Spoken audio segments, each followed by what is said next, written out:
Thanks very much.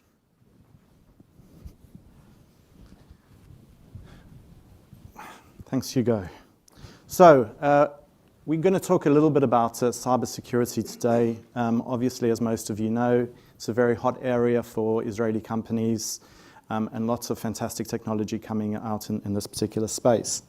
So when we talk about protecting against cybersecurity threats, it's important to, first of all, define what we consider to be an advanced attack. And there's lots of different companies protecting against these different types of threats, and lots of potential attackers who are trying to cause damage to companies and access all of your data. So if we look around, what we're focusing on is around advanced persistent threats.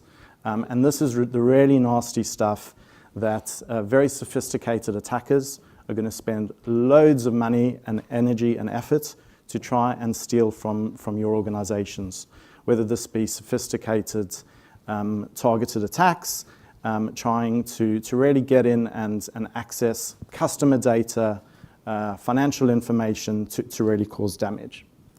Now, if you look at an attacker versus a defender, and it wouldn't be right without mentioning some type of football analogy today, we look at an attacker. Whatever an attacker does, they can spend as much money as they want, and they only have to succeed once to be able to cause damage. Think about a goalkeeper, a defender. They only have to get it wrong once, and everyone's going to talk about the terrible goal that they let in and caused all sorts of damage.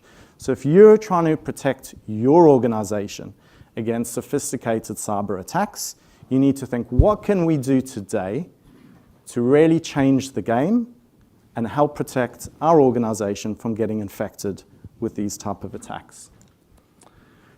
There's lots of different sophistications out there, lots of different threat vectors and actors trying to cause damage. And the one that we really should be focusing on is the state-sponsored attacks coming out from various different organizations or various different countries. I won't necessarily mention all of them, but they're trying to cause damage. And that is the one that we should really be focusing on.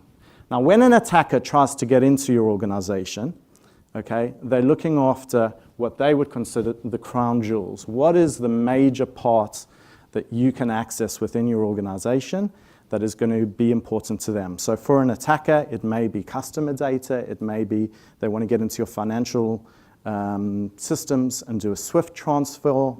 Some of you may have heard around the recent examples of SWIFT attacks, where millions of dollars were transferred over SWIFT without the banks even knowing about it. But the attacker's crown jewels may be different to an IT crown jewels. The IT department may be saying, actually, what's really important to me is my domain controller, or who's got access to my backup servers. And for a CEO, his crown jewels are probably information around his competitors, around an upcoming M&A. Okay, these are things which are really important to him. Okay, so when we talk about this whole concept of attack versus defense when it comes to cybersecurity, it's important to look at what's happened over the years. And this is the trend, or this particular point in time, everything changed. Okay, with the hyperconnectivity, with the advent of the iPhone, Amazon, etc. Up until that point, attack versus defense was pretty much in par. The attackers got ahead, the defenders came along, and we were doing pretty well. However, with hyperconnectivity, the attackers have now been given a significant advantage to be able to get in to your network and cause all sorts of damage. Okay? And as a result, the defenders are in a quandary. What do we do? How do we address this particular issue? So what do we do? What am I here to talk to you about today? Obviously, regulation can be put in place. We've all talked about the G word, GDPR, to help address these different concerns. But what we have to talk to you today is around the concept of deception. Okay, deception is a way of helping protect organizations against these different types of threats. So I'd like to give you an example of the Antwerp Diamond Center, which in 2003 was burgled. Okay, it was called the heist of the century for those who haven't heard about it.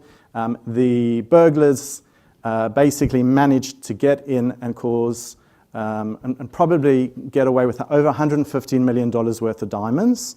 Okay, and how did they do it? They used a very, very sophisticated procedure of speccing out what was going on in the particular diamond center.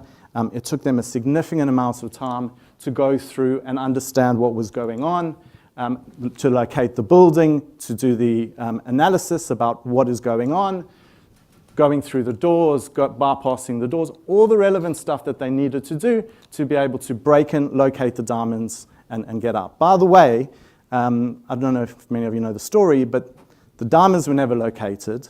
The main guy behind the actual diamonds, the way he was arrested was based upon DNA from a sandwich which he ate in the location that was actually found, interestingly enough, and he's actually out on parole with $150 million worth of diamonds never been found. Now, why am I mentioning this example is that this is an exact example of an advanced threat or advanced persistent attack that these burglars decided to take out on this diamond center in the exact same way that a potential cyber terrorist or cyber attacker could decide to infiltrate on any of your organizations or any of your customers' organizations. Now, what would we do today to be able to address that? Introduce a world of deception. Imagine, in this type of scenario, that everything was duplicated, and instead of going through one door, there would be 10 doors. Instead of there being one guard or 3 guards, it would be 25 guards. And what you could do, is to change the game so that the attacker doesn't know where they're going, they don't know what is real, and they don't know what is not. And that's really where I come in and talk about what my company does, and it's called Ilusive Networks. Now, with deception, most of you have seen examples. You've all heard around the Trojan horse.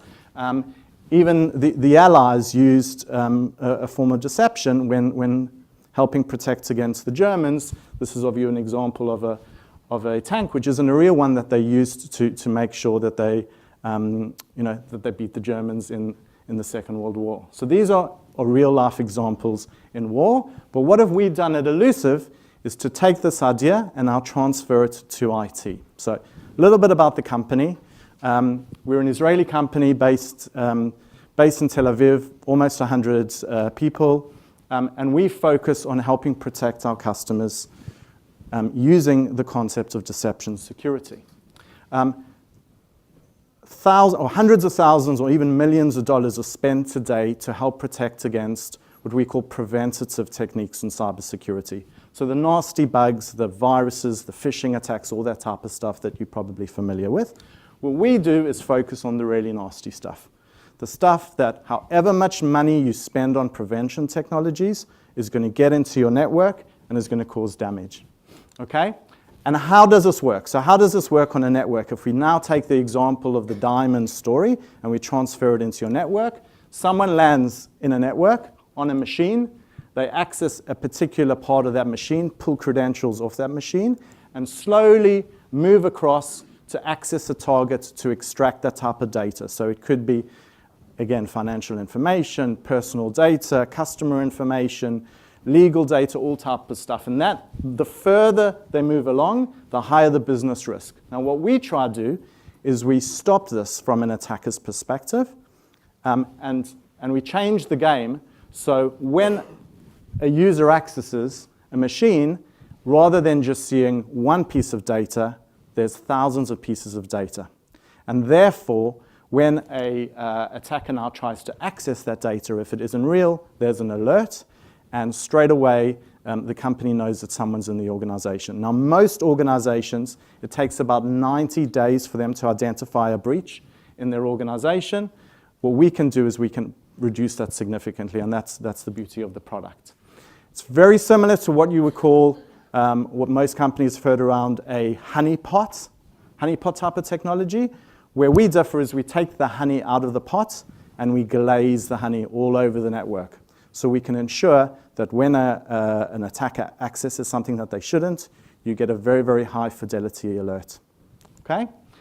These are a few examples. I've got 26 seconds, so I'll skip through this. But this is just showing you a few examples about We talked about AI. Everyone's mentioned AI. It wouldn't be right if I didn't mention AI sometime in my presentation. But we actually analyze the network to make sure that the deceptions we plant are exactly the same as the company's existing infrastructure. So the usernames, the share drives, all of that information looks exactly the same as a user, and that therefore an attacker can't tell the difference, can't tell if it's real or not. Okay? Lots of different types of deceptions. This is what the dashboard looks like. This is a network share of, a view of a network without our deceptions. And then when we introduce our deceptions, this is what the network looks like. The orange are essentially deceptions or pieces of information. So to an organization, which all of a sudden would normally have 5,000 machines, to an attacker, it looks like they've got 25,000 machines. Okay? Pretty much out of time, so I'll leave it there. If anyone's interested, please speak to me later. Thank you very much. Thank you.